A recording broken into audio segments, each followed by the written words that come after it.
Olá pessoal, tudo bem? Vou comentar com vocês brevemente sobre essa leitura concluída aqui recentemente, que é o Finanças e Mercados de Capitais, Mercados Fractais, a Nova Fronteira das Finanças, que é um livro organizado pelo professor Carlos José Guimarães Cova e é uma coletânea de artigos de um MBA que ele foi professor. Já tem bastante tempo, né? Um livro antigo, e eu só consegui fazer essa leitura agora. Eu vou trazer aqui as minhas impressões. Bom, atribuindo uma nota, né, ao livro, achei no geral uma leitura bem arrastada e que entrega pouco, né, daria um 7, né, um magrinho 7, digamos assim, na minha avaliação.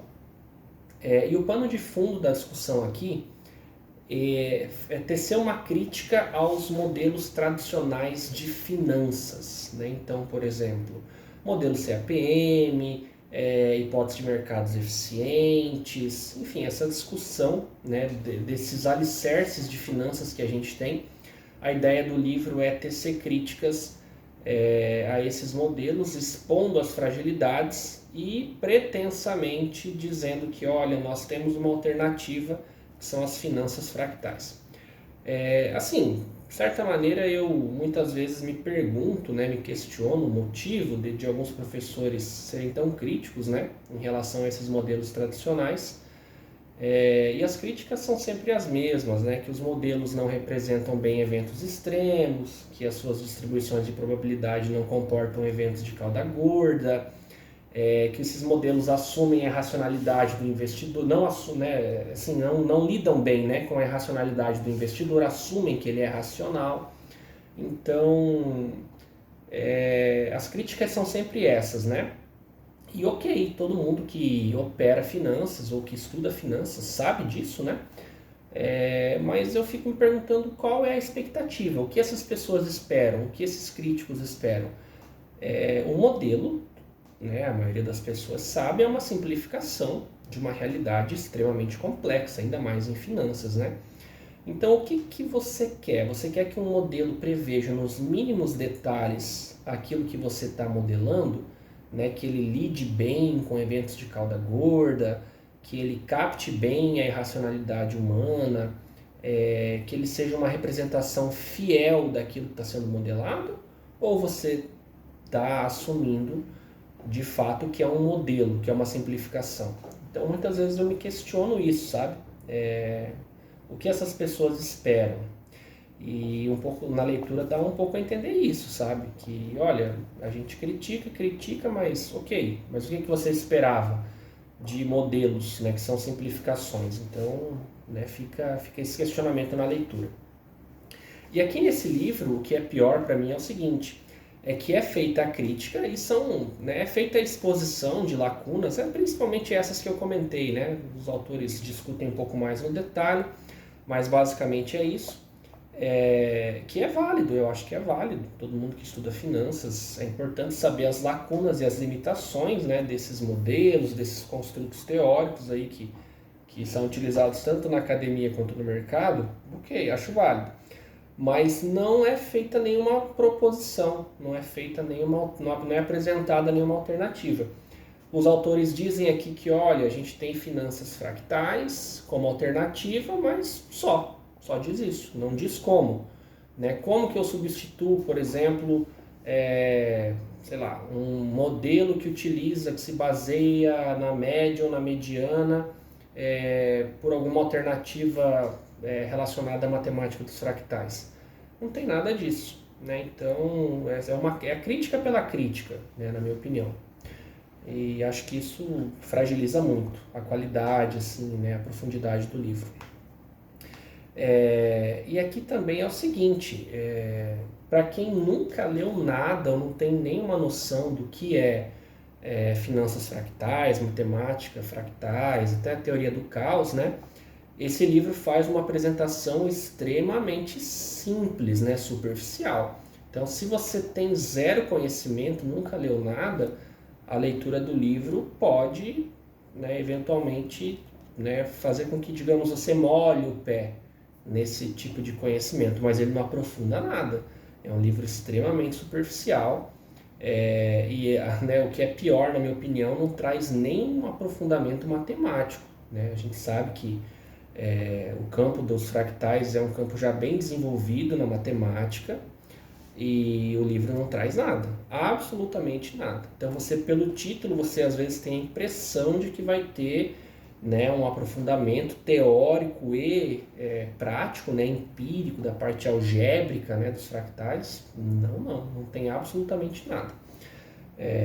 Eu acho que seria menos pior se tivesse, mas enfim, da maneira como está aqui, o livro é bem ruim, sabe, na minha opinião. E daí, claro, tem essa tentativa de trazer essa matemática, a ideia, né? Tudo no campo da ideia, tá? Tudo normativo aqui, não tem nada de prático, de empírico, de matemática, tá?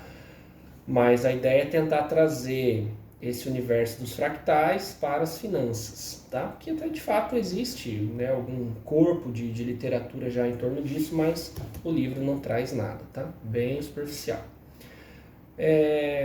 Enfim, fica nessa, né? Olha, eu digo que os modelos tradicionais são ruins, digo que pode ser substituído pelas finanças fractais, mas não digo como. Não digo como isso se aplica no contexto real de um tomador de decisão que está lá rodando regressão, que está incluindo um monte de variáveis, que está lidando com eventos de cauda gorda todos os dias com modelos que, na opinião dos autores, não funcionam para nada. Mas eu não digo como. Olha, ok, eu vou rodar um VAR, por exemplo, um Value at Risk. Né, não vamos mais rodar o VAR da forma tradicional, vamos usar finanças fractais. Como? O livro não responde, simplesmente não diz nada. Então fica a crítica pela crítica, né? Daí eu acho que assim fica muito fácil criticar. E justamente, na minha opinião, né, a maior deficiência, a maior dificuldade, né, na leitura é exatamente essa, que o livro não dá nenhuma alternativa. Questiona, fala ali um pouquinho dos fractais, mas propriamente não dá alternativa nenhuma, só crítica. Assim, para não dizer que o livro não traz nada um pouquinho mais empírico, ele fala um pouco sobre a métrica RS, que, né, dentro dos fractais, matemática dos fractais é bem conhecida, fala um pouquinho do expoente de Hurst, fala um pouquinho sobre lei de potência, tem 1 ou 2 artigos que propõem a substituição do uso do desvio padrão pelo coeficiente de Hurst, né? Enfim, na minha opinião, como se bastasse, né? Só isso para né, superar, substituir todo o universo de pesquisas em finanças que a gente tem no último século aí, né? Enfim, mas é isso, assim, não tem nada profundo, nem do ponto de vista teórico ou do ponto de vista matemático. É só isso, expõe ali a fórmula do RS, né, a fórmula do expoente de Hurst e, né, é isso, só isso. Então, nesse sentido, acho que ficou bem ruim, assim, sabe? Bem frágil. E a composição do livro são 8 artigos, né? Desses aqui, 6 são bem escritos, né? Livre de erros, enfim, tem começo, meio e fim, ok, são bons artigos. Os 2 últimos, né, são extremamente ruins, extremamente descartáveis, enfim, não tem utilidade nenhuma. Os autores falam sobre critérios de avaliação das agências de rating e a participação das agências de rating no mercado brasileiro, mas assim, parece um copia e cola de site de internet, horrível, assim, né? Muito, mas muito ruim. Para ficar ruim precisa melhorar muito, assim, sabe? Então não vou citar o nome dos alunos aqui, obviamente, mas os 2 últimos artigos do livro são completamente descartáveis. E os outros 6, embora, né, eu diga que são bons artigos, mas levando em conta essas fragilidades que eu mencionei aqui para vocês, tá? Então, assim, para mim, fica na nota 7, porque o livro tem um mérito. Esse livro é de 2011, é um livro antigo já. E em 2011, a gente não tinha quase nada de discussão sobre fractais no Brasil. Então, e inclusive eu só fui tomar conhecimento desse livro faz pouco tempo, né? Eu tô com ele na estante aqui tem 1 ano mais ou menos, né? E eu só consegui ler agora. Mas eu acho que é um mérito assim do livro, sabe? Em 2011 trazer essas discussões eu acho super válido, embora com todas as minhas críticas aqui, né, e os meus poréns, né? Mas eu acho que nesse sentido é muito válido. É um livro que foi escrito numa época que não tinha nada. Então, nesse sentido, é um grande mérito do livro. E apesar das críticas que eu trouxe aqui, né, de ser um texto estritamente normativo, de apresentação de conceitos, de ausência de matemática e também sem nenhuma aplicação prática, eu acho que vale a leitura.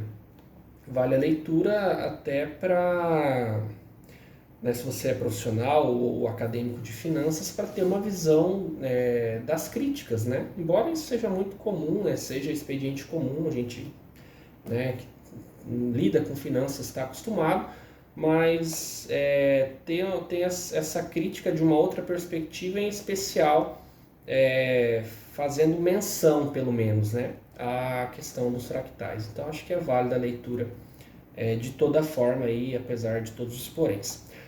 A minha edição, e eu acho que é a única edição também, né? Ela tem 191 páginas e eu li especificamente em 15 dias, concluindo aí a leitura no dia 5 de novembro. Então já tem aí mais de 20 dias, eu só consegui gravar hoje esse vídeo para vocês. Mas enfim, apesar de tudo, leia, né? Vale a pena fazer a leitura, ter contato, né, com outras formas, né, de enxergar. Embora, na minha opinião, o livro agregue pouco, mas pode ser que na sua você tenha uma leitura diferente. Beleza, pessoal? Então fica aí a dica de leitura do Finanças e Mercados de Capitais, trazendo essa perspectiva das finanças fractais.